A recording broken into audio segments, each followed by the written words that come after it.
The editor, Alsafa, Srinagar. Respected Sir, we the undersigned, on our own behalf and on behalf of other members of our community, wish to convey our profound gratitude to you for having published the letter of Shri K.L. Cole in the columns of your esteemed daily. We fully share and endorse the views and sentiments expressed by Shri Cole. There can be no dispute about the fact that Kashmiri Pandit community was made a scapegoat by Jagmohan, some self-styled leaders of our community and other vested interests. This drama was staged by Hindu communal organizations like the BJP, RSS and the Shiv Sena in connivance with the state administration. In this drama, the main characters were played by Advani, Vajpayee, Mufti and Jagmohan, and the state administration was made to play the role of a joker. It is an open secret now that the Indian occupation forces had drawn a plan to massacre a large section of Kashmiri Muslims, particularly those in the age group of 14 to 25, so that the people could be enslaved and subjugated for all the times to come. This plan was formulated by Advani, Vajpayee, Mufti and Jagmohan.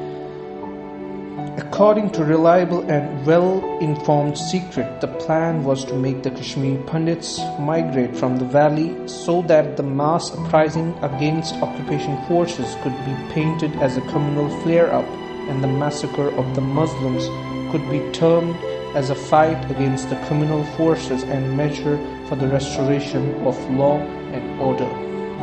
The orders to foreign journalists to vacate the valley and restrictions on the local press should be seen in that scenario and perspective. The idea was to keep the world community ignorant of the real issue and create a cover for the sinister designs of the occupation forces. Some self-styled leaders of the Pandit community, led by none other than that store mechanic turned politician and a pimp of Dr. Farooq Abdullah named H.N. Jattu, begged the Pandits to migrate from the valley. We were told that our migration was very vital for preserving and protecting Dharma and the unity and the integrity of India. We were told that our migration would pave the way for realizing the dream of Akhand Bharat. We were made to believe that the valley was about to be conquered by Pakistan with the active support of local Muslims. We were made to believe that our migration was very important for Hinduism and for keeping India together. We were given to understand that it was purely a war between Hinduism and Islam. At the same time, we were assured that as soon as the people of the valley were silenced and made to surrender, we shall be sent back to our homes. That day has yet to come, and under the present circumstances, we do not see any such hope. We were assured in the names of all the gods and deities that we shall be looked after very well, and we shall be provided with anything and everything we desire or demand. At the same time, we were threatened of dire consequences in case we did not obey the orders. We feel cheated because we understand now that it is not a war between two religions, but a struggle for independence and the struggle for a right of self-determination, which is the birthright of every human being. What has been in store for our community ever since we migrated from our homes is a part of our misery now. We have been alienated beyond limits, and there is no end to our miseries as the things stand now. We hold nobody responsible for the mess we are in now, but ourselves. We were fooled, and we were more than willing to become fools. The Hindu communal organizations, self-styled leaders, and Jagmohan acted as reagents on it. This idiotic step of ours shall go down in our history as unpatriotic and a living monument of our folly. It is a very well-known fact that the local populace treat us as invaders. The Dogra, Dungars, are treating us as nothing but pigs and dogs, though they spare no efforts to squeeze us. The locals are exploiting us, and we have in fact become money-spinning machines for them. Whatever little is given to us in the name of relief passes on to them in the shape of house rent and charges for the essential commodities, but they still have a grudge against us. They treat us as parasites even though their business is now dependent on us. It is a sad fact that most of us have already disposed of whatever valuables we had bought at the time of leaving home, and most of that we got in a list of selling ornaments and other valuables has already passed on to the Dungars. Let it be understood that we have nothing in common with the Dogras, not even the religion, because the Hinduism they practice is something different from the Hinduism we know. Hinduism, in fact, is no religion but a way of life, and that makes us more akin to the Kashmiri Muslim because our way of life is similar to their way of life. We share everything with the Kashmiri Muslims. Our history, culture, ethos, traditions, customs, and the language is common. We are largely dependent on them because they are in the majority. We feel ashamed to admit that we have betrayed not only our motherland, but even those who have given us love, affection, and respect for centuries together in their hour of need and trial.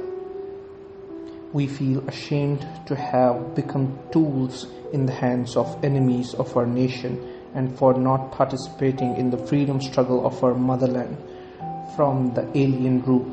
We also feel ashamed to admit that we have knowingly or unknowingly committed a great blunder by playing our part in communalizing the situation and the freedom struggle, whereas we should have been a part of the struggle.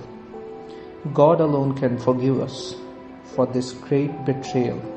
This is the struggle of all Kashmiris, and we are no exceptions.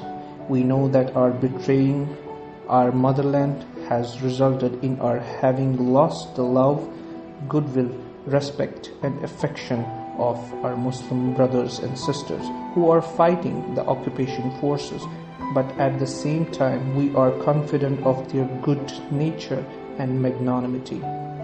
We are sure that they will forgive us in the true spirits of Islam and according to the teachings of the Prophet Muhammad sallallahu alaihi wasallam. The Pandits living, or more precisely rotting in Jammu, can be divided into three categories. In the first category are those Pandits who are already settled in Jammu and have their own houses. Shri Cole has rightly remarked and observed that these Pandits treat us like invaders and call us refugees, even though they also are getting the benefits. The benefits by fraud and proxy, which are meant for the migrants. The second category consists of those Pandits who have practically no property worth its name back home. These Pandits come from the areas of Habakadal, Ganpatiyar, Ranawari, etc. Most of them have no permanent source of income in the valley. They are more than content on receiving relief and have practically nothing at stake in the valley. This is how members of this category are more vocal and take a lead in defaming the Kashmiri Muslims because they do not want to return home.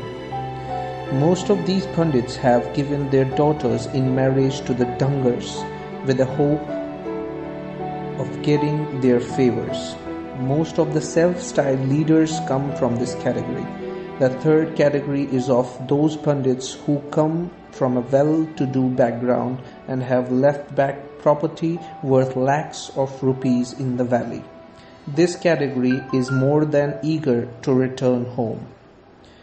We join Shri Kol on our own behalf and on behalf of all the sane members of our community. Thank God we are in majority, in appealing to our Kashmiri Muslim brothers and sisters to forgive us for the betrayal and allow us to return home. We also strongly condemn the atrocities that are being unleashed on our brothers by the Indian occupation forces.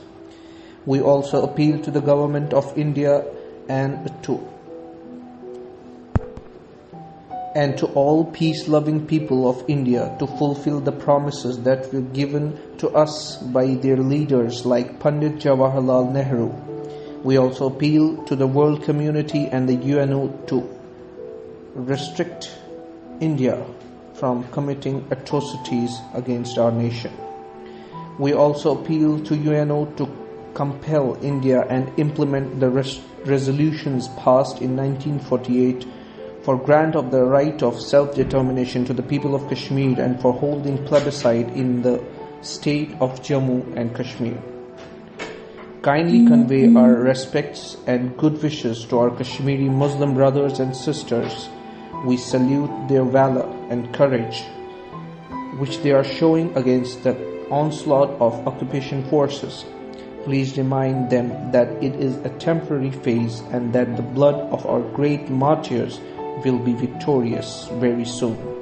May our dream of living in a free, independent and prosperous country of Jammu and Kashmir be fulfilled very soon. Soon.